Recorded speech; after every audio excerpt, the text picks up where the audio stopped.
नमस्कार, मैं हूँ एस्ट्रो वास्तु एक्सपर्ट सावी सिंह। आज बारी आ गई है ये जानने की कि कन्या राशि वालों के लिए यानी कि वर्गोस के लिए अक्टूबर का महीना क्या कुछ खास लेकर आ रहा है।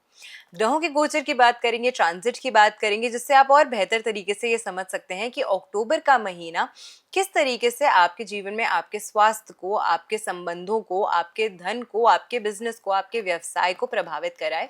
लेकिन उससे पहले अक्टूबर का महीना वैसे ही विशेष है क्योंकि धनतेरस, दिवाली, करवा चौथ, अनगिनत ऐसे पर्व हैं जो इस महीने पे आने वाले हैं। महीने की शुरुआत यानी कि 1 अक्टूबर को ही रामनवमी का पर्व पड़ेगा और महीने का समापन जो है वो श्री हरि विष्णु के आशीर्वाद यानी कि अक्षय नवमी या फिर आंवला नवमी के नाम से भी जिसे जाना जाता है उससे होने वाला है।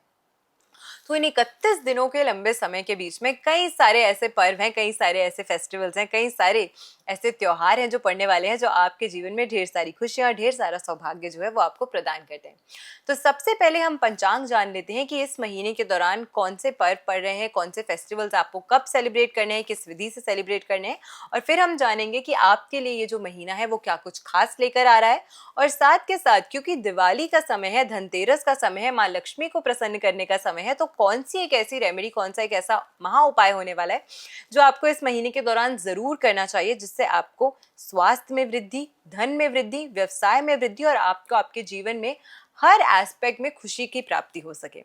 सबसे पहले हम कन्या राशि की अगर हम बात करते हैं तो इस समय के दौरान जो गोचर है वो तो आपको प्रभावित कर ही रहा है क्योंकि बुध ग्रह जो है वो त्रिग्रही योग बनाने वाला है। और पंचांग की जैसे हम बात करते हैं तो ये महीना जो है वो शुरू हो रहा है रामनवमी के पर्व से। 2 तारीख को, 2 अक्टूबर को मनाया जाने वाला है विजयदशमी का पर्व, जिसे हम दशहरा भी कहते हैं।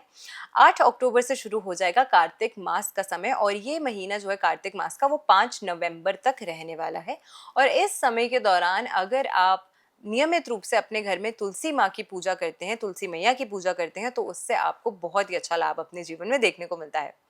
करवा चौथ का व्रत, करवा चौथ का महाव्रत होगा 10 अक्टूबर को और अहोई अष्टमी 13 अक्टूबर को मनाई जाएगी। धनतेरस का पर्व है 18 अक्टूबर को, तो इस दिन आप धन्वंतरी जी, कुबेर जी और माँ लक्ष्मी, इन तीनों की ही पूजा अर्चना करके और साथ में प्रथम पूजनीय गणपति जी की आराधना करके आप अपने जीवन में ढेर सारी खुशियों और सौभाग्य की प्राप्ति कर सकते हैं। हनुमान जयंती का पर्व है 19 अक्टूबर को और फिर आएगा सबसे महत्वपूर्ण दीपावली का पर्व जो कि 21 अक्टूबर को मनाया जाएगा। अन्नकूट 22 अक्टूबर को और भाई दूज 23 अक्टूबर को इस वर्ष मनाया जाने वाली है। और आंवला नवमी, जिसे हम अक्षय नवमी के नाम से भी जानते हैं, ये पर्व, ये व्रत 31 अक्टूबर को होगा। और इस समय के दौरान अगर आप इस दिन के दौरान खास करके श्री हरि विष्णु को आंवला का भोग अर्पित करते हैं और फिर प्रसाद रूप में खुद ग्रहण करते हैं तो आपकी जितनी भी मनोकामनाएं हैं, आपकी समस्त मनोकामनाओं की पूर्ति होती है। अब कन्या राशि की अगर हम बात करते हैं तो आप प्रभावित होते हैं अपने जीवन में बुध ग्रह की ऊर्जा से और बुध ग्रह इस समय के दौरान, इस महीने के दौरान त्रिग्रही योग बनाने वाला है तुला राशि में, जो कि आपकी राशि से धन भाव, कुटुंब भाव यानी कि सेकंड हाउस, द्वितीय भाव की राशि है। अब ऐसे में जब यहाँ पर 16 अक्टूबर से नीच के सूर्य, साथ में मंगल और साथ में बुध, ये तीनों ही ग्रह एक साथ प्लेस हो जाएंगे तो सबसे ज्यादा जो चीज आपके जीवन में प्रभावित होती हुई नजर आएगी वो है आपकी वाणी। कहीं ना कहीं ये तीनों ग्रहों की जो युति है, और खास करके अगर आप इंडिविजुअली कोई एक ऐसे व्यक्ति हैं जिनके जीवन में या जिनकी कुंडली में इनमें से कोई भी ग्रह जो है वो पीड़ित स्थिति में है, तो इसका जो रिजल्ट होता है या इसका जो इम्पैक्ट होता है वो आप पर और भी ज्यादा तीव्र तरीके से देखने को मिलेगा। लेकिन उसके बावजूद भी सभी व्यक्तियों पर इसका कहीं ना कहीं जो प्रभाव है वो देखने को मिलेगा। धन कमाने के कुछ नए अपॉर्चुनिटीज, कुछ नए अवसर आपको जरूर प्राप्त हो सकते हैं, लेकिन इसी के साथ अपनी वाणी पर खास करके नियंत्रण रखने का भी प्रयास आपको इस समय के दौरान जरूर करना होगा। देवगुरु बृहस्पति की अगर हम बात करते हैं तो 18 अक्टूबर तक ये रहने वाले हैं मिथुन राशि में और उसके बाद अपनी उच्च राशि में ट्रांजिट करेंगे, जो कि आपकी राशि से अगर हम बात करें तो दशम और साथ में एकादश भाव, इन दोनों ही भावों को प्रभावित करते हुए नजर आएंगे। एकादश भाव में जब उच्च के जुपिटर आ जाएंगे तो कहीं ना कहीं पिछले महीने में या फिर महीने की शुरुआत से जो आपने नए बिजनेस आइडियाज या लोगों के साथ बातचीत, अपने व्यवसाय में वृद्धि लाने के लिए जो आपने कार्य या रिलेशंस बनाए थे, उसका लाभ जो है वो आपको मिलने लगेगा। तो ये महीना जो है खास करके आपके व्यवसाय वृद्धि के लिए एक बहुत ही अच्छा समय साबित हो सकता है। शुक्र ग्रह की अगर हम बात करते हैं तो 9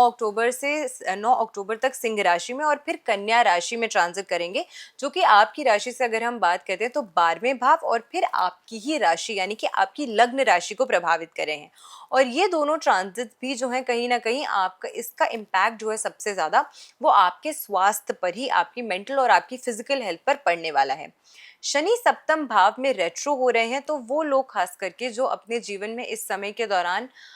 या इस महीने के दौरान कहीं ना कहीं ये ट्राई कर रहे थे कि उनको रिश्ते या मैरिज प्रपोजल आए, तो उसमें थोड़ा सा डिले आपको देखने को इस समय के दौरान डेफिनेटली मिल सकता है। राहु छठे भाव में कहीं ना कहीं गुप्त शत्रुओं से आपको थोड़ा सा सावधान रहने का प्रयास इस महीने के दौरान जरूर करना चाहिए।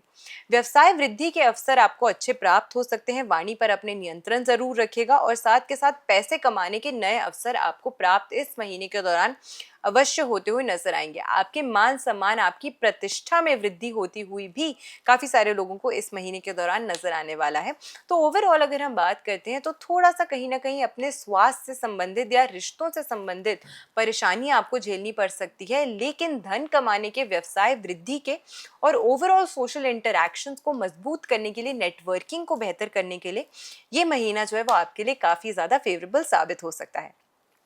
अब कुछ अच्छे और कुछ नेगेटिव एस्पेक्ट्स जो हैं वो आपको देखने को मिल सकते हैं, लेकिन हम चाहते हैं कि ये महीना ऑल ओवर आप सभी के जीवन में ढेर सारी खुशियां और प्रॉस्पेरिटी लेकर आए। तो उसके लिए धनतेरस पे संध्या के समय इस एक महा उपाय को आपको जरूर करना चाहिए। आपको एक भोजपत्र लेना है और उस पर अष्टगंध का इत्र जो होता है वो आपको लगाना है। उसके पश्चात इसमें 100 रुपए का एक नोट आपको डालना है और इसको आपको बांध कर लाल धागे से आपको इस पे गांठ लगानी है और इसे लपेट कर आपको इसे अपने घर की उत्तर की दिशा में यानी कि नॉर्थ की दिशा में प्लेस कर देना है। स्वच्छ साफ जगह पर ही इसे प्लेस कीजिएगा और प्लेस करने से समक्ष कुछ समय पहले आपको कुछ क्षण के लिए इस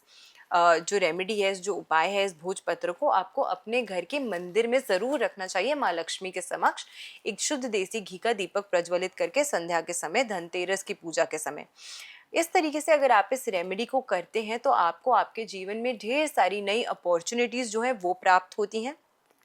मेंटल क्लैरिटी आपको प्राप्त होती है और साथ में साथ क्योंकि नॉर्थ की जो दिशा है ये बुध ग्रह की ही दिशा मानी गई है, जो कि आपके राशि की अगर हम बात करें तो आपकी राशि के स्वामी ग्रह भी हैं। ये कुबेर की दिशा मानी गई है, ये कुबेर का स्थान है जो आपके जीवन में धन, साथ में व्यवसाय में वृद्धि, नई अपॉर्चुनिटीज लेकर आता है। तो इस रेमेडी को अगर आप अच्छे से करते हैं धनतेरस के दिन तो आपको बहुत ही ज़्यादा लाभ अपने जीवन में देखने को मिलता है। तो मैं आशा करती हूँ कि आज की वीडियो आपको पसंद आई होगी। वीडियो अगर अच्छी लगी हो तो ज़्यादा से ज़्यादा लोगों तक वीडियो को शेयर ज़रूर कीजिएगा ताकि वो लोग भी इस रेमेडी को ज़रूर कर सकें और इस दिवाली पर पूर्ण लाभ जो है इन अच्छे अवसरों का वो भी प्राप्त कर सकें।